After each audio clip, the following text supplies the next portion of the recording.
Good evening and welcome to Writers Unplugged. This is a series that will air throughout the year in support of Cleveland Reads. Writers Unplugged is a chance to hear your favorite writers or new to you writers in conversation as if you were eavesdropping on them in a coffee shop. Cleveland Reads is an initiative to improve the literacy levels in our community, and Mayor Bibb has challenged Clevelanders to read 1 million books or spend more time reading this year. We're already at 3 million minutes read. My name is Jen Jumba. I'm a librarian here at Cleveland Public Library, and one of my favorite things besides reading is talking to writers. It's an opportunity to get to know their craft, what inspires their stories, where they like to write, essentially to get to know them better and see them as human beings and not just the name on the spine of a book. And this evening, I am so lucky to be in conversation with the best-selling writer, Kimberly Belle. You are going to enjoy her talking about her latest book, The Personal Assistant. Before we get started, I want to mention a few housekeeping notes. To find out who else is visiting Writers Unplugged, both virtually and in person, visit clevelandreads.com/unplugged. And Maxbacks Books on Coventry is our local fabulous independent bookstore, and they have copies of Kimberly's books waiting for you. So you can visit in person or go to maxbacks.com. And then take a moment, let us know where you're watching us from, and if you have questions, feel free to type those in the chat. So here is a brief introduction to Kimberly Belle. Kimberly Belle is the USA Today and internationally best-selling author of 9 novels, including her most recent, The Personal Assistant, The Marriage Lie, a Goodreads Choice Awards semifinalist for Best Mystery and Thriller, and the #1 co-authored Audible original, Young Rich Widows. Kimberly's novels have been selected on Amazon's Best Books of the Month and have been library read selections. Her books have sold over 1 million copies worldwide, been optioned for film and television. She divides her time between Atlanta and Amsterdam. So I was lucky enough to meet Kimberly at a librarian's tea several years ago as I was seated next to her.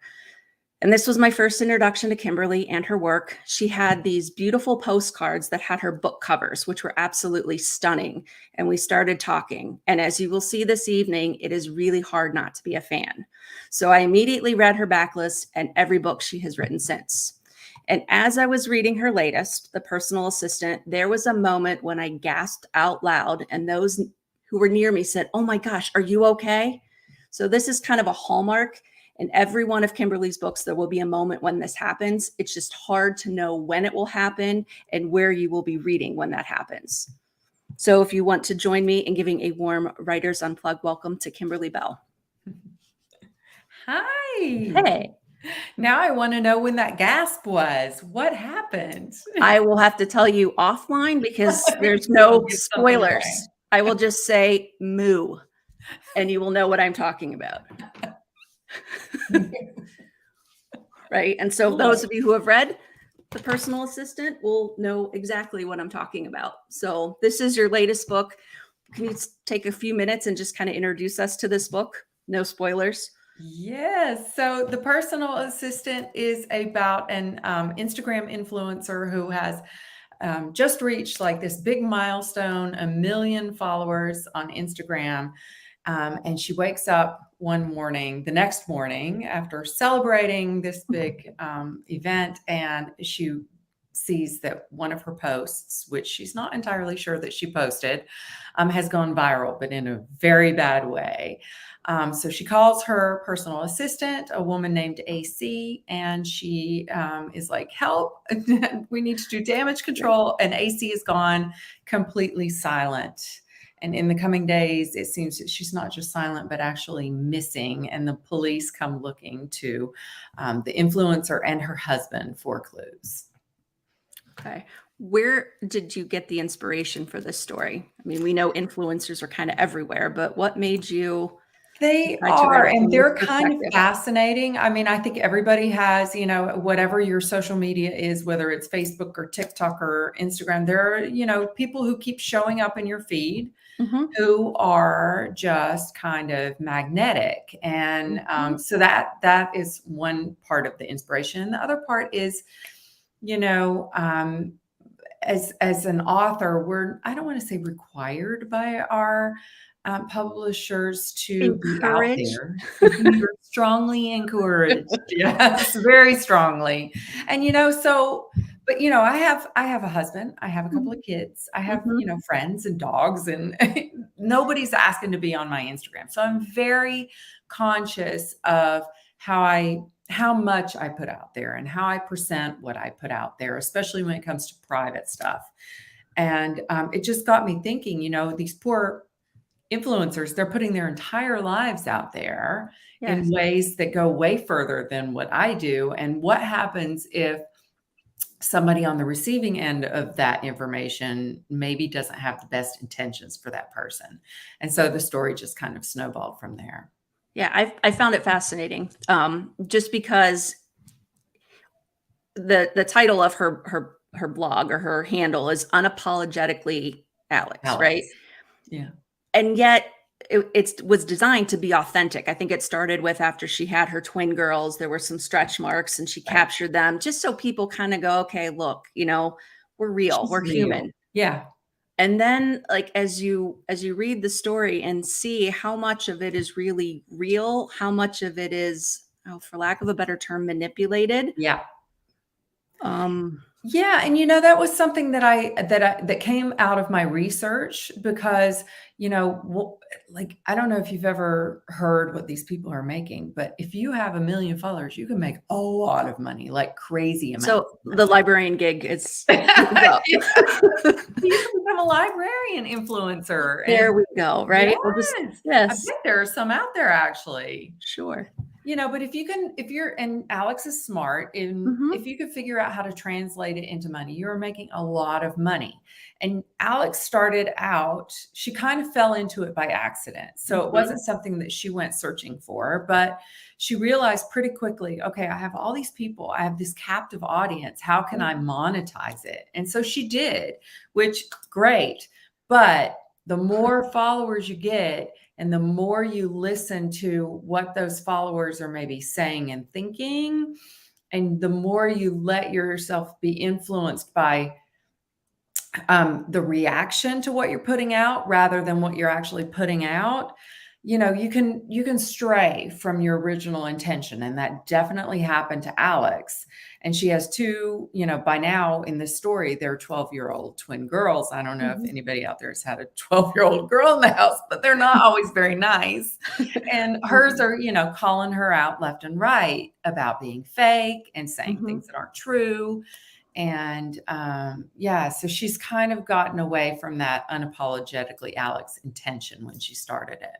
And I think that's probably a lot like life. I mean, most people start off doing things probably with the right intentions, and then it's these series of, Yep. like, little teeny tiny things, and before you know it, you're kinda completely away from where you started. Yeah, for sure. Feedback of what others are saying. Like, look at anybody who's on a reality show, where they Mhm. start and where they end up, you know, 6 seasons later is a totally different person. And I get it, I understand it, but it's also, it's just a little weird too. And then the other thing that struck me, just because it's so relevant in terms of social media, is her using her family, like Yeah, her 12-year-olds, they're minors. So do they? How does that work in terms of permission to use your kids, right. who maybe years from now might not Yep. want to be?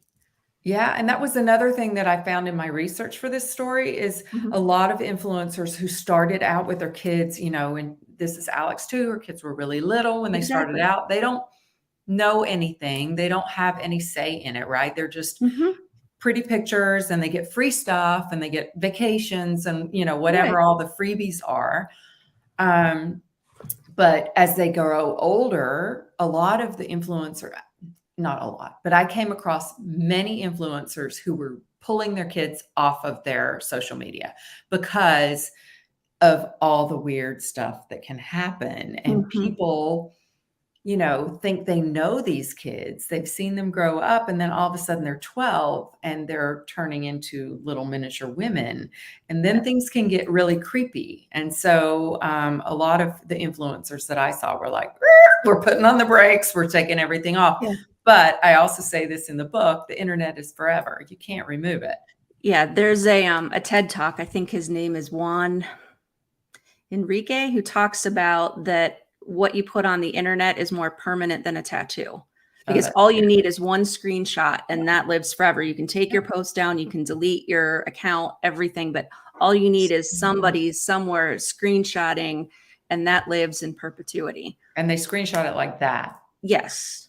I swear there are people that's what they do. They just sit at a computer and they just wait for somebody to do something. Yeah. Yeah. So Yeah. what Yeah. else what else did you uncover in your research that was really kind of surprising about social media and influencers? Well, those were the two really big ones. The money, I was shocked at the money, like really shocked. I mean, they are making 6 figures plus, some of these influencers. You're kidding.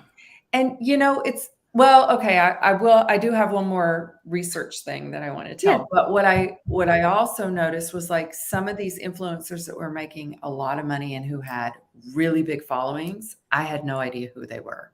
I mean, a lot of them are on different mediums. So YouTube, I'm not really all that big on YouTube, but there's a whole group of really famous people on YouTube that if you're not on there, you've never heard of them, never Yes. seen them, whatever. So, yeah, but the other thing in my research that I did find was how you can get canceled, why you get canceled, how quickly it can go when you are canceled. It is kind of a runaway train, and that's something I definitely portray in here. Absolutely. Like you have zero control over what happens. Once the trolls or the people on social media latch on to your post or your comment or whatever it is that you said, you just are kind of at the mercy of Absolutely.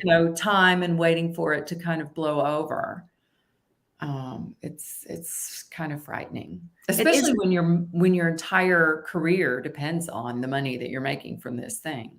Right. I think that's the thing that's so surprising. And this is me being like the nerdy librarian for a second, is that how easy it is to spread misinformation. Yes. It's a click. And right. So social media, we're human beings, right? We're social in nature. We respond with emotions. Sometimes we don't take that deep breath and type something and hit the click button. Yep. But there, you never see like the retractions. Like growing up, do you remember like reading the paper and there would be like the retractions, like we put this and this was not correct? That never happens in an Certainly online doesn't happen on environment. social media, but even if it did, it's too late. People have already Exactly. latched on. They've already made their decisions. They've already, formed their opinion, and it's too late. It's almost like a sport. Like you build people up just so you can see how high they go before they almost get Yeah. leveled. It's sad. 100%. Yeah. I would not want it as a career. That was one of the lessons my research taught me, is like, don't Yeah. do this. No, yeah. And yet we still, like, as people, like just normal people, like still watch it, still, Sure. see it, pay Watching is attention very to it, like different. it, thumbs up it, whatever it is, but we're somehow still like engaged. It's almost like you can't quite turn away, but Right.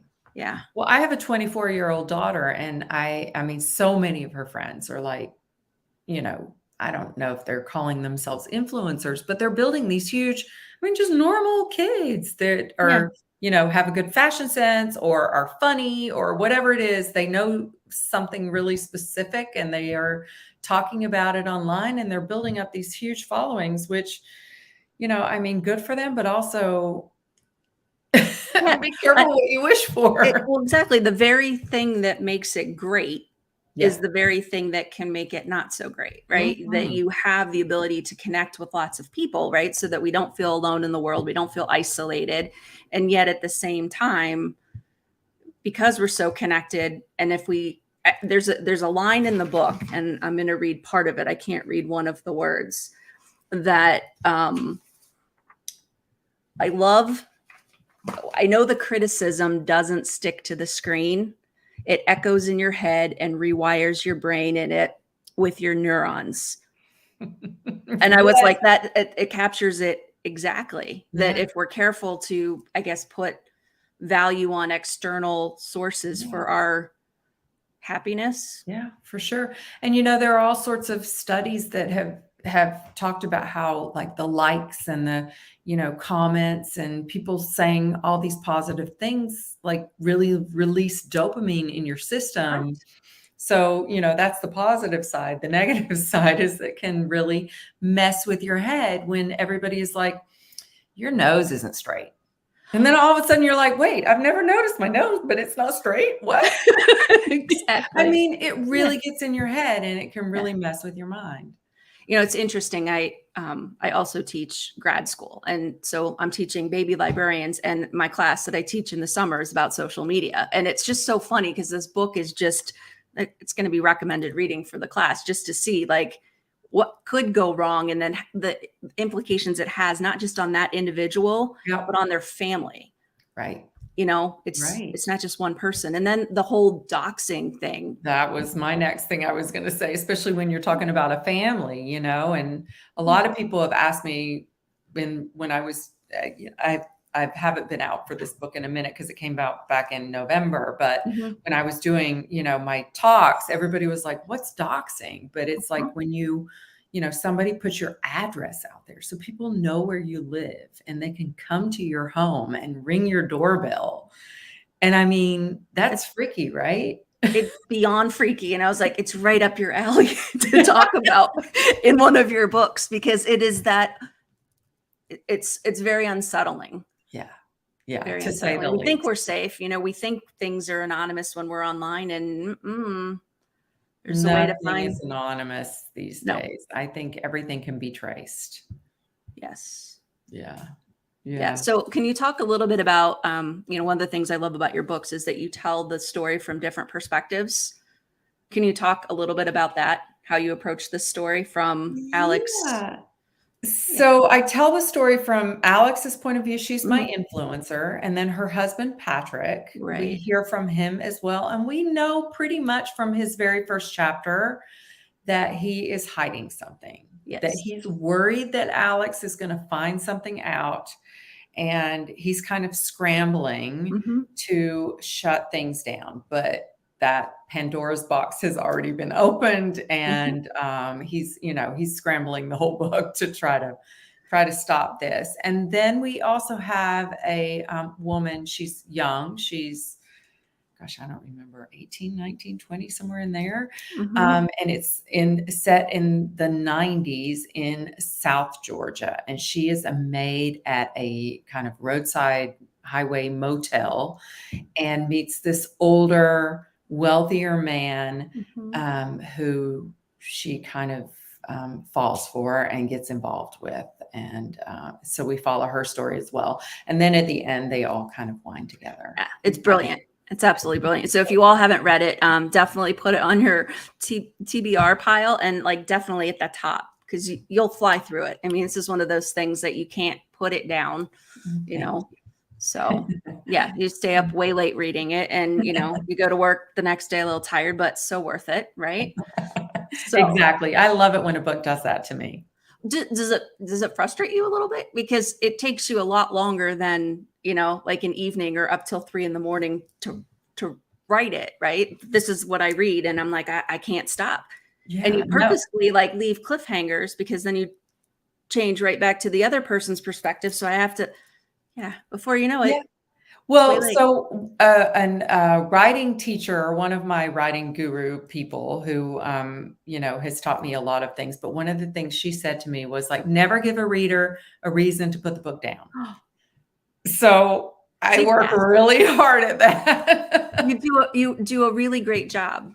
So Thank you. yeah, so when you're writing your process, because that's something that we as readers always want to know. And I've learned it's no longer plotters and pantsers. Have you heard this? It's now architects and gardeners. Oh, I haven't heard that. I heard that Explain last that week, to and I was me. like, wait, what? No, I think pantsers is a whole lot funnier and plotters. But how do you approach a story? Like, do you know?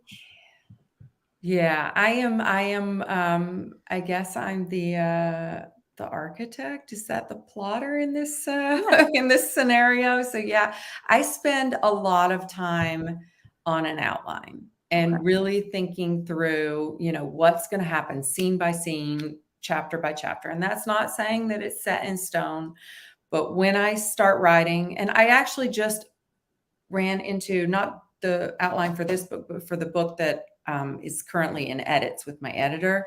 Mhm. And I found the outline, like an old outline that I had printed out and, scribbled on. And Right. it is almost exactly, I mean, here and there, maybe a couple extra scenes, but it is really close to the final draft that I turned in. So, I spend a lot of time thinking through that. And then when I sit down to write, I know exactly what to write every day. And I never like stare at my screen going, oh no. If I do run into some sort of like hurdle or I can't quite figure out a scene, it's usually because of my characters and not because of the plot. And I have to go back and think, okay, what do they really want? What's their arc? That kind of Right. stuff. So yeah, so I'm the architect. No, I think it's great if you're that committed to your outline, and yet you can still have us gasping throughout the book, and the pacing is there. That's amazing, Well, because thank you already know what's going to happen. Of course, I don't. I'm reading it, and then I'm just like, Yeah. oh my goodness, Yeah. oh my goodness, So It is kind of weird sometimes. And I do like, especially towards it's usually the middle of the book. That's when I kind of am like, I'm like over this story. And then I just, plug on. But it is kind of weird sometimes because I was like, I know this guy is innocent or, guilty or whatever. So I Mhm. do have to keep reminding myself, okay, the reader doesn't know yet. The reader doesn't know yet. Yeah. So, but, it saves me a lot of writing myself into corners, Mhm. rewriting large chunks of the story because it's not working. I mean, at least I know going in that this is a full story that I can make it work. I just have to figure out exactly how to make it work as I'm writing. Awesome. So when you're writing scene by scene, is that when you alternate, or do you kind of write one character and then go to another, or do you flip like as if we're reading it? I usually write, chapter 1 through whatever, 32, 35, whatever it is. Occasionally I have done like kind of leapfrogging. So I had 3 Days Missing, which is Yes. written from two perspectives, and it's two women, same age, Mhm. very different backgrounds, but in the same phase of life. They both have kids at the same school, same Mhm. age. So I kept getting their voices a little mixed up. So I would write one from one point of view for maybe like 3 or 4 chapters, and then Okay. I would go back and thread the others in. Okay. But I could only do that because I had the outline. See? Yeah. Outline. Smart. So I knew exactly what was going to happen in the chapters that I was skipping over, Right. temporarily skipping over. And then I would go back and, do the 3 chapters and then thread them in. So the ending is never different than what you originally set out to do. So the ending in this one, I did, endings are really hard for any author, I think. But for me, it usually takes me a couple tries to get the ending exactly like I want it to be. Yeah. And so I would have to go back and look at my outline for this one. I think the main things still were the same, but I might have changed a couple of things, especially in the chapter after the big scene. Okay. Um, Like the big scene. the big scene. The big scene. But what eventually happened in this book with Patrick and Alex, that was always going to happen. Do you have anybody read it while you're writing it, or do you talk about it while you're writing it, or is it just kind of like I talk about it a lot, but with like my husband and my dogs. I don't really have anybody reading it scene by scene. And I used to do that, but now I tend to write like really messy for 4 or 5 chapters, and then I'll go back and fiddle, and then I'll write really messy. And then, I just keep doing that all the way through. okay? And so like a critique partner where you bounce chapters back and forth, I was falling so far behind. And then, yeah, for a while, it was just like, I just need to like write the whole book, have a first draft, and then have a beta reader rather than a critique partner. But Yeah. my first reader is always my agent. She's really good at story and really good at telling me in a nice way that doesn't hurt my feelings where I have gone astray. Yeah. And, what I've done well and what I have not what I need to work on. Yeah. Well, that's good that you have somebody who can Yeah. do that. And, as my grandma used to say, it's not what you say, it's how you say it, right? So that it's served up that And makes you. every writer needs somebody else, because you cannot write a book, like a finished book, by yourself. You just can't. You don't see all the plot holes. You don't see all the ways that you can improve it. Mhm. Other people, but you have to find somebody you trust. But when you Right. have that person or people, You'd never let them go. never, ever. Never, ever. Yeah. No, that's awesome. And that you posted today, I should say, on Instagram about your edits for the book I that you got my just turned edit in. letter back for my next book, and the first thing I do always is I open it and I count how many pages. Because I've had, 8, 9 pages before. Those are No. never good. Those are never good. No. And then this one was 3.5. So I was like, whoo. Look at you. Yeah, that's awesome. Yeah. So I'm in conversation with best-selling writer Kimberly Belle. So we're learning about the personal assistant and social media that's kind of gone awry, I guess is the easiest way to explain it. It goes viral, but not for, it's the very thing that made her, right, went viral. And the very thing that brought her down is something that went viral. So that to me is always kind of surprising to see. Yeah. To see that happen. So I was struck by something as I was reading, right? Because your novels are suspense novels, right? Yes. That's the easiest way. I don't like to pigeonhole genres because I think it eliminates a whole lot of readers who would come to a book and absolutely love it. Agreed. But I was thinking about Alfred Hitchcock, right? And he talked about the difference between surprise and suspense. And he said that surprise is something that is static. Like once it's over with, it's done. Whereas suspense is something that keeps people wanting to understand, wanting to figure out why it's happening, what's going to happen next. What are your Yes. thoughts on? I love that. I love that difference. And suspense also doesn't have to be, it doesn't have to be something scary. It doesn't have to be like the murderer is somewhere in the house. Where is he or she? Right. But it can also be, like what is happening here? What do we not know? So I talked earlier about my writing guru. And another thing that she said is every chapter needs to have a question, and every chapter needs to leave at least one question unanswered. That's so good. Right? She's Right. brilliant. Her name is Margie Lawson. If there are any writers watching, Oh, Google her. absolutely. You will love her. Yeah, I think to me that's fascinating when you read. It's different than watching something on television, right? Because you get the not just what was done, but why it was done. So, Right.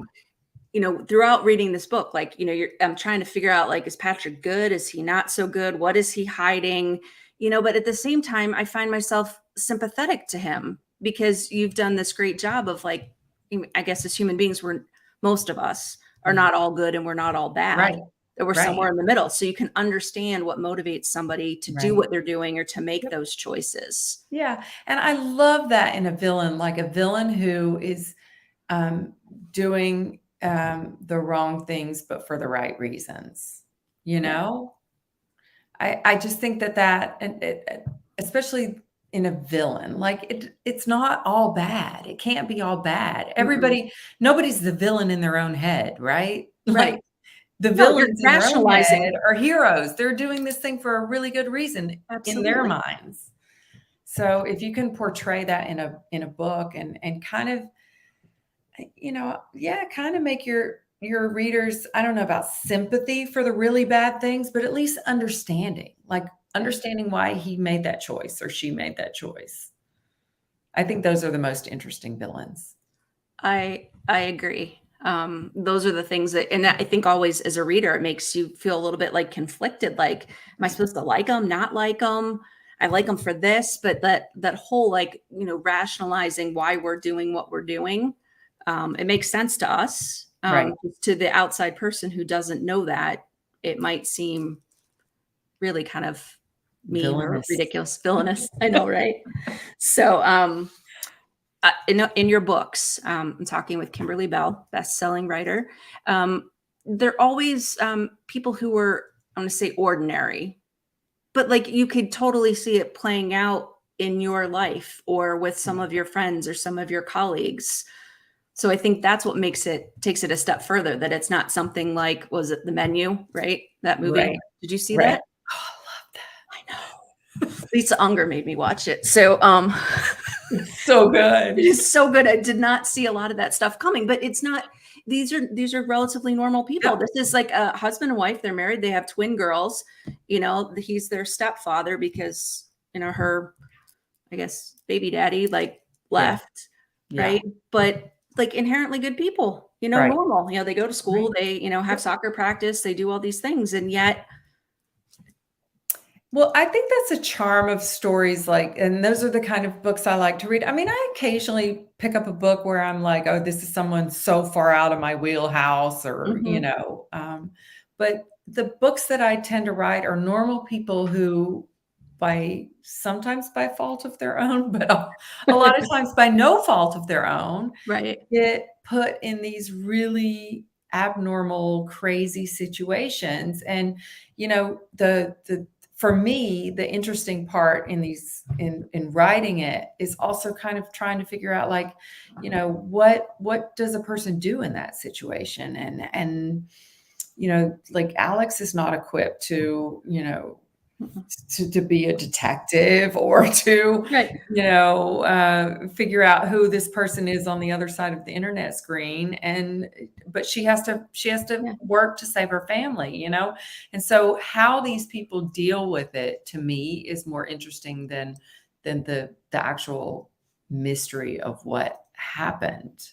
absolutely. Is there one character in this book that you kind of gravitate towards, that you're like, yeah, that's probably what I would do, or like the complete opposite? There's no way I would do Yeah. something like, Two different answers to that question, because I gravitate to, and you can probably hear in my voice, I grew up in the South. I grew up in uh-huh, Tennessee, in small town, and so I really love writing characters like Anna Claire, the maid.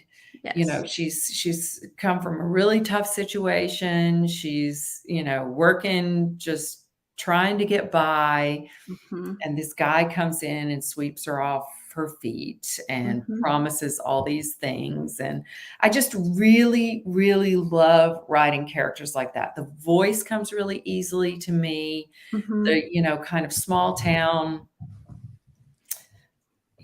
stuff. I just really dig that. I don't want to live in a small town, but I love writing about them for some Yeah, reasons.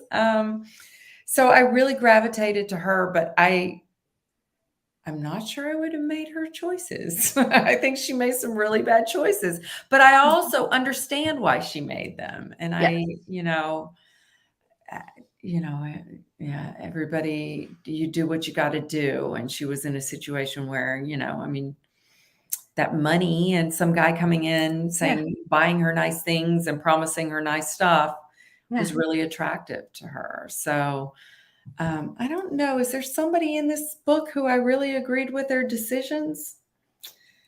I don't know. Maybe Alex, not so much with the her job decisions, but how she handled Mhm.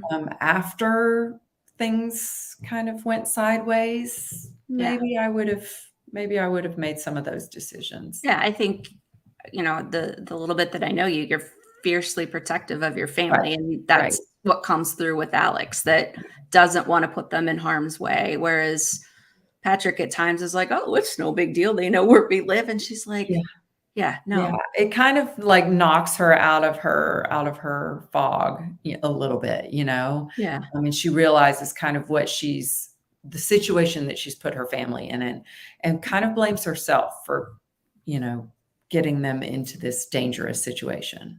and then, like, does everything she can to get them out Right. of it, if Right. that's possible, Right. for those who haven't read. Especially at the end, she really makes some, big moves to get them out of it. And so Without a doubt. yeah. Yeah. So one of the things that you talk about in this book is you talk about that anger is a secondary emotion. Yes. right? And that you have to understand what that first emotion is. Yeah. So do we want to Somebody kind of said break it that to me down? once, and that is like, it was like for me a light bulb moment. I'm like, of course anger is a secondary emotion. People get angry for all sorts of stupid reasons, but if you like really think about why are they angry? It's because they're scared, because Mm-hmm. they feel threatened, because they're whatever it is, but it's not Yeah. the anger. It's what's behind it that's driving the anger that's more Yeah. interesting to me. Were you like a psychology major in I school? was. Uh-huh. Uh-huh. Well, it Not that comes I ever did anything with it, but yeah, I I know, was. don't look. Um, yeah, but like, what do you think? I mean, if we're looking at these characters and we think about like AC, right? Like she's angry. She reminds me a little bit of like, did you watch Ozark? She Yes. reminds me a little bit of Ruth. Like she's committed. She's had a tough life, but she's committed to like being good at what she's trying to Right. do. Right.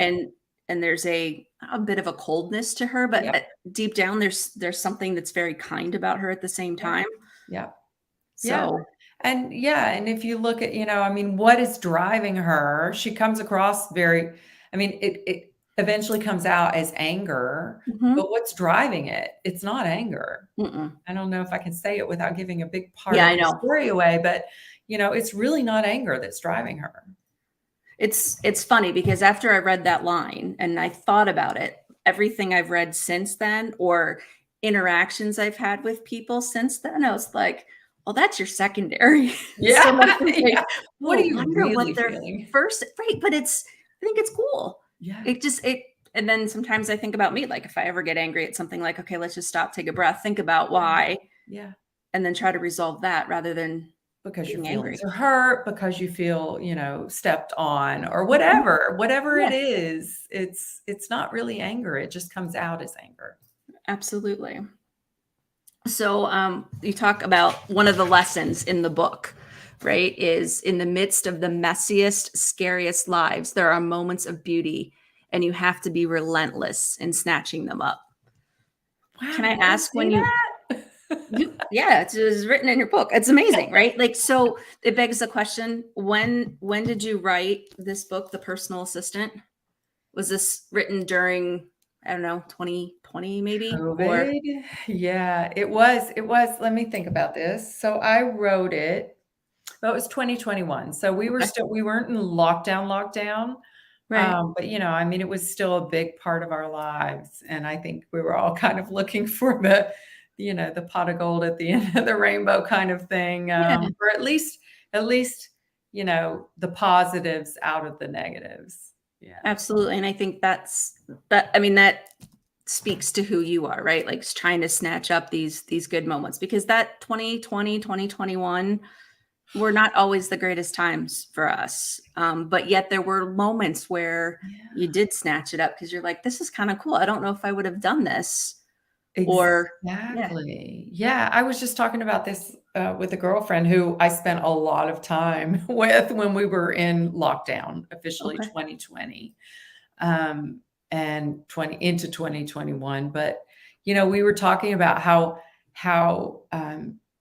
weird it was because we kept saying how miserable we were and how we missed our old lives. And right, now I look back at that time and I was like, that was so much fun. I mean, we hung out at her pool. We just like did yeah, things that we normally are too busy and too, running around doing other stuff to do.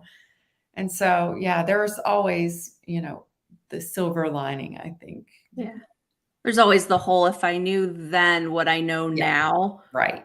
you know, would you have appreciated more moments a For little bit sure. differently? For But sure. yeah, it just makes me think because you introduced me to young Pueblo, and so there are elements of Yes. him throughout the book about finding those moments and the things that light you up and the Yeah. people that are, happy for you versus, Right, right. Talk looking about pearls of wisdom. That yeah. dude, everything that comes out of his mouth, or not his mouth, but onto his Instagram page Oh, is absolutely. like, I know. I keep, like, saving it, like, I have a whole little, like, young, file that it goes to, and then I was like, even still, like, with this books, yeah, pretty amazing, but I think it just reinforces us as human beings that, yes, some bad stuff is gonna happen yeah. in our lives, sadly, Yeah, and, but I trying to think Yeah, and I like, to kind of put that in. I'm thinking back through all my stories. I think all of them, my stories, I don't tie them up in a neat bow. I don't Mm-mm. like say happily ever after, whatever, but I do kind of point in the direction of they're going to figure this out somehow. Mm-hmm. This, I mean, this awful thing has happened and they're going to claw their way out of it. And I kind of leave my books at the point where they're just freshly out of it that's still really painful, but they've kind of like they see the light at the very far end of the tunnel. Yeah. And so, and I kind of think, yeah, I like that about books and stories, but I also like it about life, I mean, Yeah. crap happens to all of us, Oh, unfortunately, and it's about how are you going to pick yourself up, dust yourself off, love on your people, and yeah. figure out a way through. Absolutely. I think that's, yeah, it's very well said. And all your books do that, um, they're not nice, neat, but they end with hope. Yes. Um, so it makes me want to know, like, do you ever want to write a next book to one of your books? Like, I don't want to say like a sequel per se, but do you ever feel compelled to kind of continue like what happens to them after, or are you just happy that people are discussing and have their own ideas of where, Yeah, Patrick and AC and Alex end up? it's kind of twofold because, I mean, on the one hand, I love that readers have their own kind of ideas of what happens next and where these people go next. Right. So and you also can't please every reader, right? So if Mm, I picked up correct. a story and took it to another place, Right. I would I would I would worry about kind of not doing the story justice for every reader just because, that's part of what I love too about when I find a book that really speaks to me is like I imagine what's going to happen next in my own head. And then if Hmm. the author comes in and writes something very different, it's like, oh, that kind of bums me out, ruins it, or whatever. So I would worry about that. But I also, especially in a story like The Personal Assistant, I Yeah. mean, like, Alex has been through enough. Let's give her a break. Let's not put her through another ordeal. But the big caveat is the next story that I turned in, that is the one that I feel like might ever get a sequel. If I were ever to do a sequel, it would be that book. Can you tease us a little bit with what Well, that so next? it's called right now, it's called The Paris Widow. That could change, but it's my next solo book and it is set in where else? Paris, I was as going to in say Amsterdam, but no, France. I got it. Well, there is a scene set in Amsterdam Oh, because, good, good, good. I Yeah. love Amsterdam. But it is a story about a couple. They're on vacation, and it's like the tail end of their vacation. They're about to having last lunch in Paris before they get on the plane and go back home.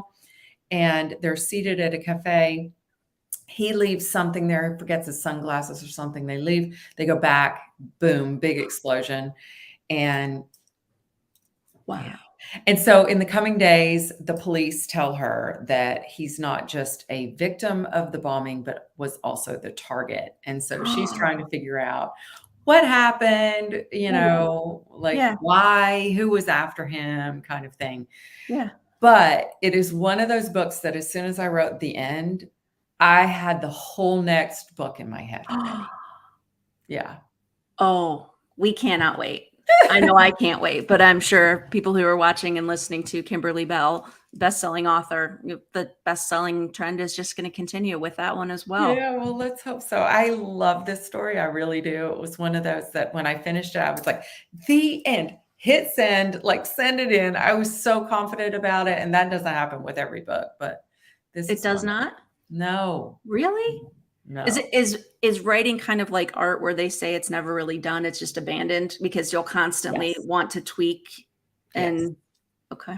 Yeah. Yeah. And And all like once it's all of your fans, the people that read and put you on the bestseller list and everything like that, that doesn't help to assuage any of that typing the end. I mean, I definitely feel a little more confident when a book comes. No, every book is different. Every Yeah. book is different. Some are more difficult to write than others. The Paris Widow, which I turned in, was actually really easy to write. This one was difficult. It was hard. Yeah. And it was because of the 3 points of view and threading them all together and making Yes. them all work out pacing wise and, everything in the right way, and Ace or Anna Claire's Yeah. story, threading that in a way that worked. It was just a little bit of a more complicated story. And Paris' story was just so strong in my head that it Yeah. was just like, That's awesome. yeah, I That's love really it when awesome. that happens. I wish it happened every time. Well, yeah, but I think hopefully you appreciate the fact that But all the work that you put into the personal yes, assistant and just how amazing it turned out, and the response has to be fantastic. And I yeah. learned things like Finsta. I had no idea what Finsta was until you explained it, you know? I wish I didn't have to learn that on the internet, but I had, again, a daughter and Yeah. they all have Finstas. Yeah, I had no idea what it was, and I'm kind of glad I didn't grow up in a time with social media. I'm glad I wasn't 12 years old with it, you No know? joke. No You know, joke. our This big thing is growing up was like, oh, if you wrote a note in class and somebody happened to intercept it, but, right.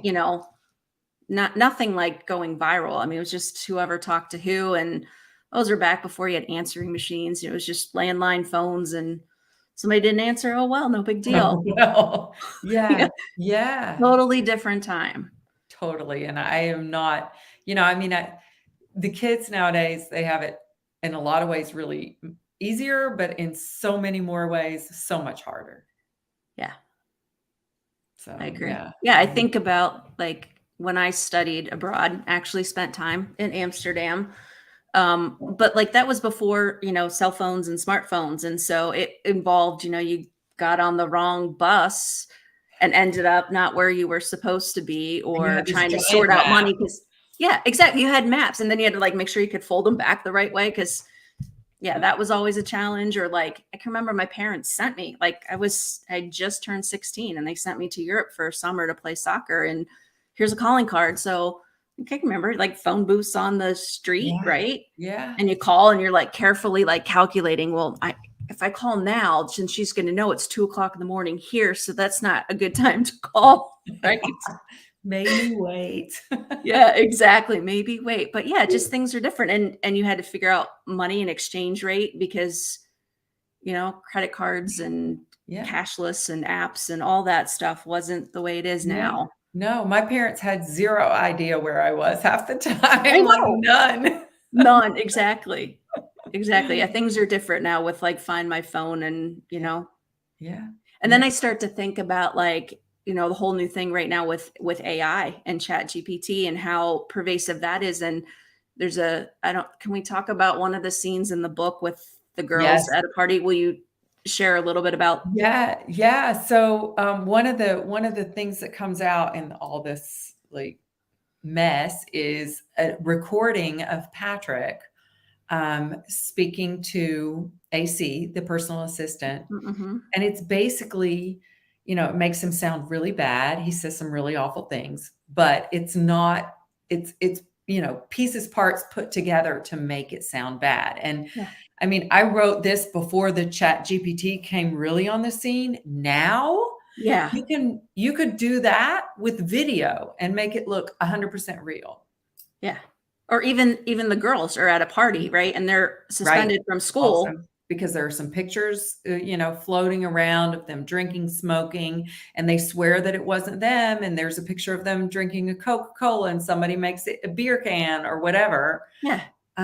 Yeah, that's all possible. It The makes the me wonder. election is gonna be awful. This next No election, kidding. it's gonna be filled with stuff like that, and you're not gonna know it's real. Yeah, how do we like move forward? I mean, do you have thoughts on that? Like, how do we know if it's real or fake? It's not like, when you go to the grocery store and you give them a 20 and they have to like use the little Yeah. marker. Like, how do you know that that's not really a real picture? I don't know, and I think that's the really scary thing about it is that I don't think anybody knows yet. I don't know how I don't know. And it's almost like we've opened Pandora's box before Yeah, we knew how to deal with it. manage. Yeah, Yeah. And I want to say control, but yeah, essentially. yeah. So Ugh, it's only gonna get worse from here, but yeah, that's all possible.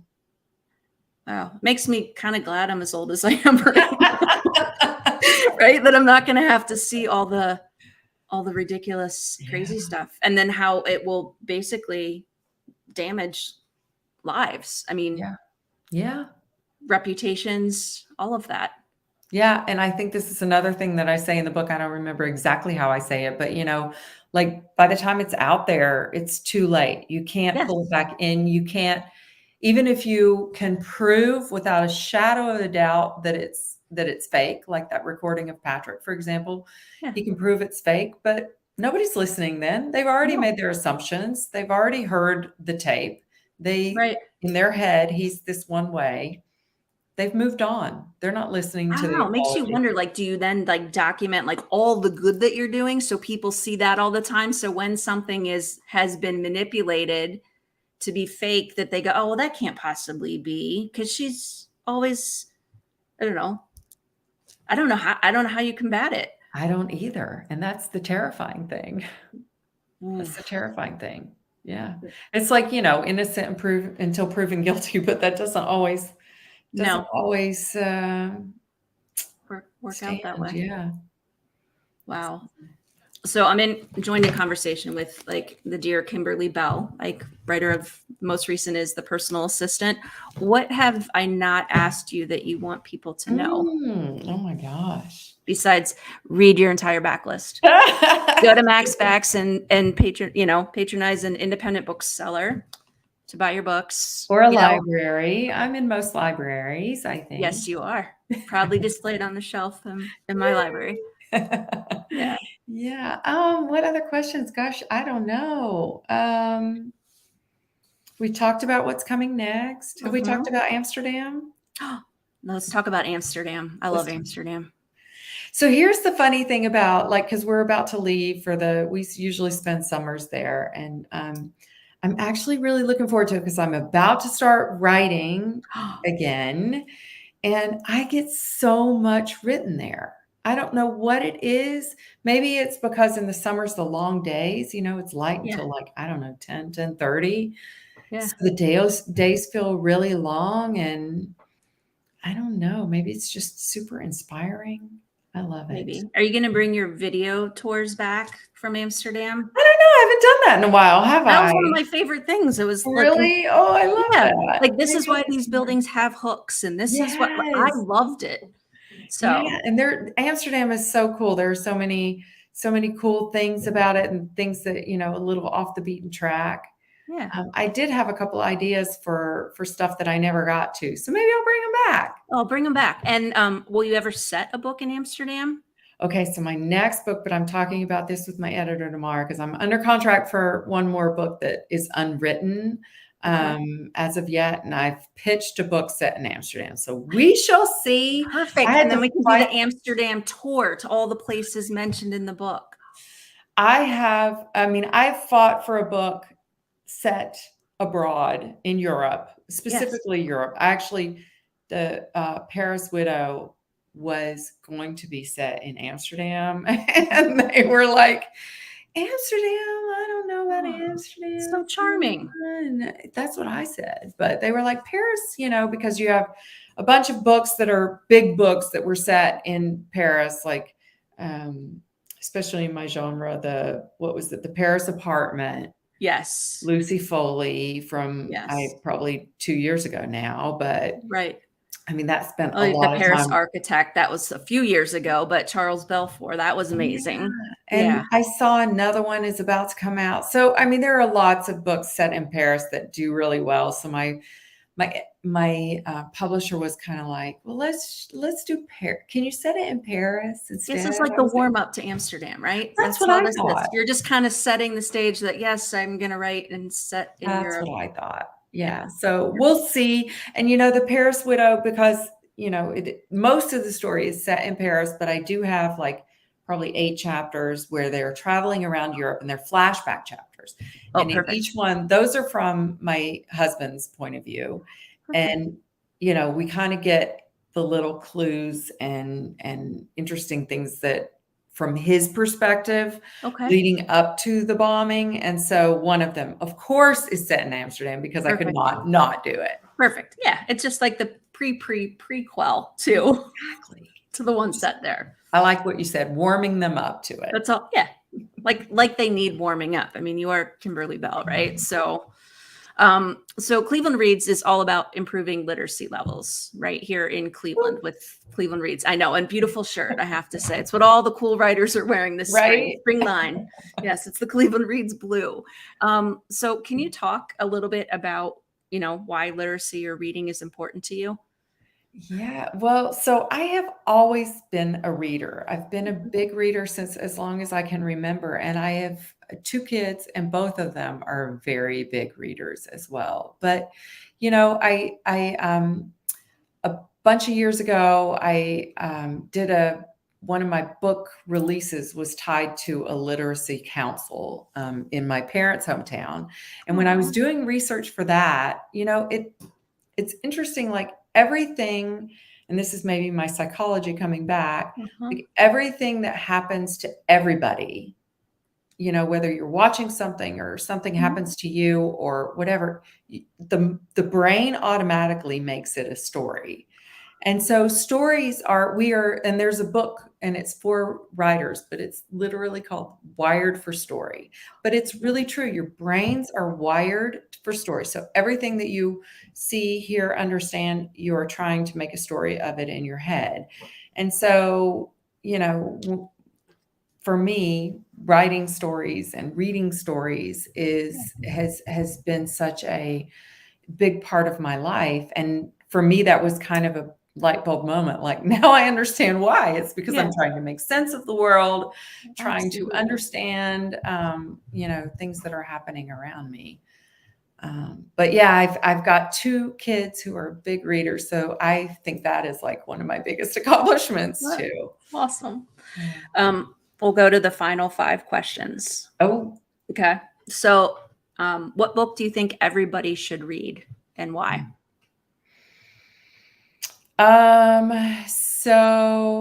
it's hard to choose. Do I have one particular book? I don't know. I will choose one. Um, oh gosh. How do you choose? Yeah, I don't know. It's like, How do you who's your favorite choose? kid? Can't Okay, choose. so if I like look back at the books that I reread Yes. regularly, there are two actually, Pride and Prejudice, Okay. which I mean, that's just, I don't even have to explain that one, No. right? Mm-mm. And the other one I reread all the time, at least once every couple of years, is Outlander. Wow. Very cool. Talk And about a neither one of storyteller. those are like, I mean, Outlander is very suspenseful, but neither Right. one is like, suspense thriller kind of thing. But Yeah, I just love both those stories. absolutely. So, the opening scene of this book, Personal Assistant, right? She is driving, windows down, Journey on the radio. When you're driving with your windows down, what's on your radio? It could possibly be Journey. I know. I was Um, like, it was Don't Stop Believing. Even though it didn't say what song, that's what was going through. it could very possibly be. I do love the Yacht Rock Oh, radio yes, channel on Sirius. me too. Um, I also am big on podcasts. I don't spend tons of time in the car because I work at home. So, Yeah. um, but yeah, it's either a channel like that or a podcast. Okay. Well, this is going to be a podcast Love it. after we're done. So you don't Amazing. have to listen to it. But what would you ever consider having a personal assistant? So funny, we just hired one, the Killer Author Club. Yeah. Yeah, I do with Heather Gudenkoff and Yeah. Kara Ruda, Yes. and we have a interview series. We interview other thriller authors, Hmm. and we just hired an assistant. So yes, the Awesome. answer is yes. The answer is yes, but doesn't have your passwords, right? Not yet, but I think she probably She at some might. point will. But this is someone who is specific to the author community. She Okay. works for a bunch of other authors that I know and Okay. trust and believe. Trust. Okay. So yeah, so she comes with Perfect. a big track record. Um, what's the best thing about spending time in Amsterdam? Seeing family.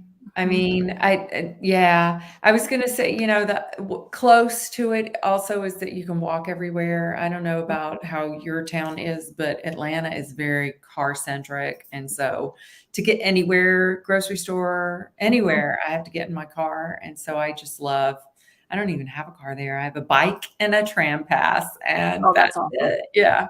Perfect. And then the final question, what's the best lesson you've learned by being a writer?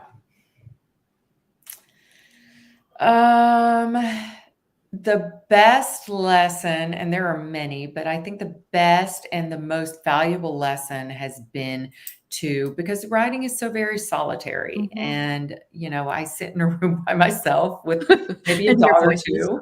Mhm. Yeah. I hear voices and I talk to myself and I make the faces and I read things aloud. And so it's very, in my head kind of thing. Mhm. So the best lesson for me has been to find my tribe, other Mhm. writers who are doing the same thing that they've become dear friends. And even though I don't see them every day, I talk Mhm. to them by Like the text or 5 a.m. club? yeah. Yes. And no, I don't do that. I'm not up that Oh, early. yeah.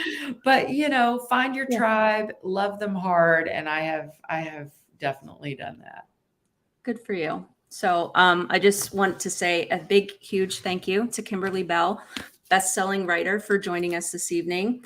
Thank you to our tech team, Mike, for making sure everything went smoothly tonight. And thanks to all of you who are watching and who are listening to Writers Unplugged, and for sharing your love of reading with one another. I'm Jen Jumba from the Cleveland Public Library. Happy reading.